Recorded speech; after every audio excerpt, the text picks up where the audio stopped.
네, 여러분 안녕하세요. 가을바람입니다. 오늘의 부자되기 레슨 전달드리도록 하겠습니다. 오늘의 레슨은 제가 직접 작성한 글보다는 이제 저보다 선배 재테크를 해오셨던 분들의 글들을 좀 허락을 받아서 영상으로 만들어서 전달을 해드리도록 하겠습니다. 우선 첫 번째, 어떻게 하면 부자가 될 수 있나요? 라는 질문에 대답을 쓰신 분이 계세요. 그래서 이제 부동산 스터디에 부동산 아저씨라는 분이 적어주신 글이고요. 내용을 좀 말씀을 드리도록 하겠습니다. 어떻게 하면 부자가 될 수 있나요? 라고 묻는 청년에게 쓴 글입니다. 며칠 전에 내용은 짧지만 제법 진지한 질문을 담긴 상담 메일을 받으셨다고 해요. 그래서 군대를 전역하고 이번 봄에 복학한 23살 청년인데, 이 청년의 최대 관심사는 빨리 부자가 되고 싶다는 것. 그래서 어떻게 하면 부자가 될 수 있는가? 라는 것에 대해서 이제 어느 정도 부를 이루시고 나이가 있으신 분이 어른으로서 20대, 30대 초반의 불인이들을 위해서 쓴 글이라고 합니다. 첫 번째, 부모님이 다 알아서 해주지 않는다. 그래서 이분이 부동산을 하시나 봐요. 그래서 중개사무실이 대학가에 위치하고 있어서 젊은 학생이나 사회초년생 손님이 많다고 합니다. 그래서 뭐 취업을 했다고 우쭐거리면서 자취방을 찾으러 오는 젊은이들이 많은데, 부동산의 부자도 몰라서 부모님과 함께 온다는 거죠. 근데 그런 자녀를 갖춘 부모들은 아무리 이 중개사가 좋은 얘기를 해줘도 듣는 둥 마는 둥 하고 부모님이 다 알아서 해줄 거라고 생각을 한다고 합니다. 보증금도 부모님이 내주시고 부모님이 한마디 한다고 해요. 우리 애는 공부하고 취업 준비하느라 바빠서 이런 걸 잘 모른다라고 하는데, 이분이 보기에는 안타깝다는 거죠. 열심히 공부해서 좋은데 취업하는 이유가 뭡니까? 월급을 많이 받고 편하게 돈을 벌기 위함이죠. 그리고 궁극적으로 그 돈을 굴려서 부자가 되기 위함인데, 취업을 위한 공부는 열심히 했으면서 재테크를 위한 공부를 하지 않는다는 건 어떻게 보면 어리석인 겁니다. 둘 다 중요한데 두 개 다 할 필요가 있다는 거죠. 그리고 보증금의 단위는 뭐 몇백만 원에서 억 단위가 될 만큼 큰 돈인데, 이걸 어떻게 지키는지, 어떻게 지혜롭게 가지고 가야 되는지도 모르는 사람들이 많다는 거죠. 그래서 뭐 전입신고, 확정일자, 뭐 이런 용어 자체를 자녀와 부모님도 모를 때가 참 많다고 합니다. 그래서 이분이 말하는 거는 20, 30대 분들한테 조언을 드리는 건, 아무리 늦어도 첫 사회생활을 시작하기 전에 또는 첫 자취방이나 집을 구하기 전에 주택임대차 보호법 정도는 공부를 좀 해놔야 되고, 이런 보증금, 뭐 전세, 월세 이런 제도가 뭔지, 이 정도의 부동산 재테크 기본은 알아야 된다. 제가 드리고 싶은 말은, 주식에 대해서도 우리가 뭐 퍼가 뭐다, 시총이 뭐다, 뭐 가치 평가를 어떻게 한다, 어떤 방법으로 주식 투자를 할 수 있는가, 이런 기본적인 거는 부모가 자녀들한테 알려줄 필요가 있고요.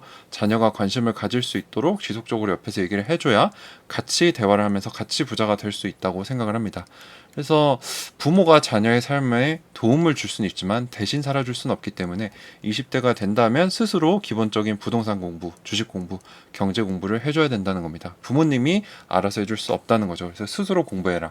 두 번째, 이건 항상 제가 하는 얘기인데, 자신의 가치, 내 몸값을 최대한 높여야 된다라는 겁니다.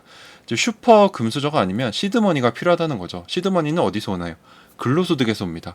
근로소득은 노동력, 나의 몸값 곱하기 내가 일한 근로시간입니다. 그래서 시드머니를 빨리 많이 모아서 투자하는 게 부자 되는 방법이라는 거 여러분들 다 알고 계시죠?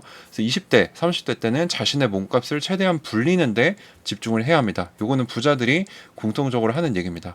그래서 양으로 승부하는 게 아니고 질로 승부를 할 수 있도록 해야 되고, 이때 할 수 있는 제일 좋은 투자는 특정 물건이나 뭐 상품에 투자하는 게 아니고 내 자신에게 먼저 투자를 해서 시드머니 마련을 위해서 내 몸값을 올려야 된다. 그래서 나의 능력을 최대한 발휘해서 나의 연봉을 높여놓은 후에 그 시드를 최대한 모아서 이거를 굴려야 된다는 거죠.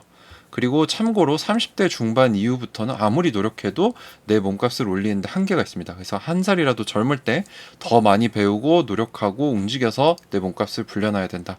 그리고 30대 중반, 뭐 딱 제 얘기네요. 이때부터는 투잡, 쓰리잡으로 물리적인 시간을 늘려야만 자산을 불릴 수 있습니다. 그래서 저도 유튜브를 하는 거고, 뭐 멤버십도 준비하고 있는 거고, 이런 것들을 하는 거죠. 그래서 이제 나이가 좀 젊으신 분들은 다른데 뭐 투자하는 것보다 내 자신에게 먼저 투자해서 공부를 하든 자격증을 따든 뭐 해외 연수를 갔다 오든 내 몸값을 올려놓는 게 시드머니를 모으는데 가장 유리하다라고 얘기를 하고 있습니다.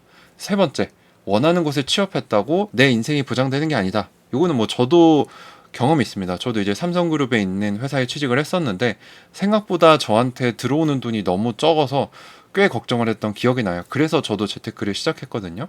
그래서 이제 대학 신입생 때부터 취업 준비를 하는 학생들이 많고 이제 꽤 열심히 노력을 하지만 취업을 인생의 마지막 목표로 생각하는 사람들이 많다는 거죠. 근데 우리는 알죠. 취업은 이제 시작이다. 그래서 취업을 하게 되면 일단 즐기자라는 경향이 많게 되는데 그래서 저축보다는 소비에 먼저 열을 올리게 되고 저 역시도 그때 뭐 회식도 많이 하고 사고 싶은 것도 다 사고 여행도 가고 싶은 대로 다 가고 그렇게 살았던 것 같습니다. 그래서 어떻게 보면 저도 출발선이 좀 늦은 편이었어요. 그래서 우리가 이 젊은 분들이 수고한 내 자신에게 주는 선물이라고 생각을 하지만 그건 착각이라는 겁니다. 그리고 이러한 자녀들을 바라보는 부모들이 고생했으니까 몇 년은 놀아도 된다 이렇게 생각하면 안 된다는 거죠. 뭐 잠깐은 괜찮겠지만 결혼하기 전까지 즐기면서 살아도 된다고 생각하는 거는 진정으로 자식을 위하는 태도가 아니다 라고 얘기를 하고 있습니다. 자, 그 다음에 네 번째, 취업에 성공을 했다. 어느 정도 올라온 거죠. 그러면 근로소득과 자본소득의 차이, 그리고 이 각각의 개념을 알아야 됩니다. 근로소득이란 내가 일을 해서 받는 대가이고요. 그래서 월급이 대표적인 근로소득이고 근로소득의 장점은 일을 하면 고정적으로 안정적으로 받을 수 있다는 건데 이제 장기적인 계획을 세울 수 있다는 거죠. 그래서 부모들이 자녀가 졸업하고 좋은 곳에 취업해서 이 고정적인 월급을 많이 편하게 받기를 원하고 있습니다. 그래서 사회 초년생들한테는 이 근로소득이 굉장히 큰 것으로 느껴지는데 왜냐하면 내 삶의 결과물로 느껴질 수 있고 이 또래들과 비교를 할 수 있기 때문이죠. 하지만 저도 느껴봤지만 이 근로소득이 끝이 아닙니다. 근로소득의 단점은 뭐냐? 내가 직접 노력을 해야 되기 때문에 내가 물리적인 공간에 매여서 직접 시간을 보내야 한다는 단점이 있습니다. 그래서 우리에게 필요한 거는 뭐냐? 근로소득도 물론 쌓아야 되고 크게 시작을 해야 되겠지만 내 자신의 노동력의 한계를 느끼는 시점이 오게 돼요. 이제 한 제 나이쯤에 오는 것 같아요. 30대 중반쯤에.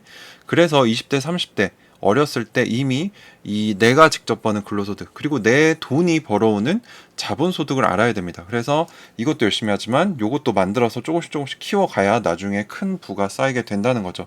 근데 이 자본소득 쉽지 않습니다. 내가 부딪히고 실패해보고 많이 노력해보고 공부해봐야 되기 때문에 정말 쉽지 않다는 거죠. 그래서 많은 직장인들이 근로소득만 가지고 일하다가 나중에 퇴직금을 받게 되면 자본소득을 한번 해보려고 아무 준비 없이 뭐 치킨집을 연다거나 뭐 잘 모르는 카페를 연다거나 해서 짧으면 몇 개월, 길어야 2, 3년 안에 90%가 망한다고 합니다. 그래서 우리가 근로소득도 중요하지만 이 자본소득에 대한 공부와 준비를 어렸을 때부터 해야 부자가 될 수 있다는 겁니다. 그래서 마지막 결론은 뭐냐? 그래서 우리의 최종 목표는 근로소득이 아니라 자본소득이다. 우리가 나이가 들어갈수록 일을 할 수 있는 노동력이 줄게 되고 체력도 줄게 되고 결국엔 우리가 벌 수 있는 월급도 제로가 됩니다. 그렇기 때문에 근로소득에서 자본소득으로 중요성이 점점 옮겨져 간다는 거죠. 그래서 이 글쓴이는 경제활동의 은퇴 시기를 55세 정도로 생각을 한다고 합니다. 그래서 이때쯤에는 자본소득이 근로소득을 앞서는 구조가 돼야 우리가 안정적으로 노후를 예비할 수 있다는 거죠. 그래서 젊을 때일수록 근로소득의 가치를 존중하면서 차근차근히 자본소득으로의 전환을 만들어가야 된다는 겁니다. 그래서 더 어렸을 때 조금이라도 더 빨리 투자를 시작해보고 실패를 해야 이제 나이가 들었을 때 이 근로소득이 자본소득으로 옮겨가서 이걸 추월하게 돼서 내가 일하지 않아도 안정적인 수입을 가질 수 있다는 거죠. 자, 사람마다 생각이 다르고 행복의 기준이 다르기 때문에 내 삶을 지금 즐기려고 하는 사람들도 많지만 지금 즐기면 나중에 힘들다. 지금 힘들면 나중에 편하다라는 원리는 변하지 않습니다. 우리가 경제활동을 할 수 있는 시간은 지금도 계속해서 줄어들고 있는 거죠.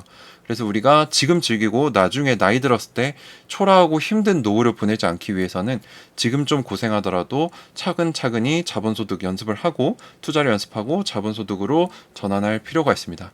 그래서 요점을 전체적으로 정리해보면 첫 번째, 내 능력 안에서 젊었을 때는 최대한 노력, 공부, 기술 습득 등 이런 것들을 해서 근로소득을 최대한으로 늘리자. 그리고 근로소득과 자본소득에 대해서 알아야 된다. 그리고 한 살이라도 젊었을 때 이 근로소득으로 자본소득을 만들기 위한 작업과 경험을 해야 되고 55세쯤에는 근로소득이 자본소득으로 완벽하게 전환이 되어야 우리가 걱정 없이 노후를 보낼 수 있다.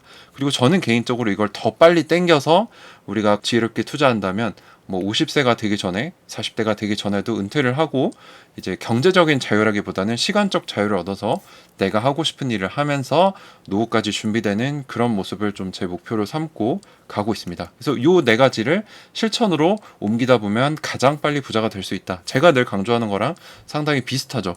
그래서 우리가 부자 되는 방법은 알지만 지금 당장 실천하지 않으면 아무것도 할 수 없습니다. 자, 이분이 마지막으로 마무리하는 글을 쓰셨어요. 어려운 시험에 합격한 사람들의 후기를 읽어보면 대부분 기출 문제의 중요성을 강조한다.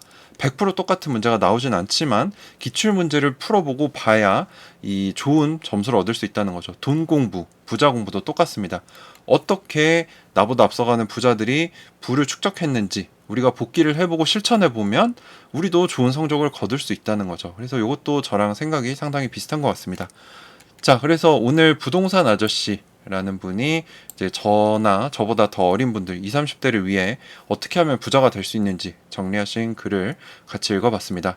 그래서 이분 제가 블로그랑 이 글 링크를 이제 고정 댓글에 달아 놓을 테니까 많이 팔로우 해주시고요.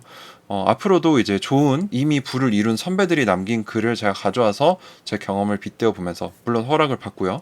그래서 같이 저희가 공부해 보면서 부자 되기 레슨을 함께 배워가 보도록 하겠습니다.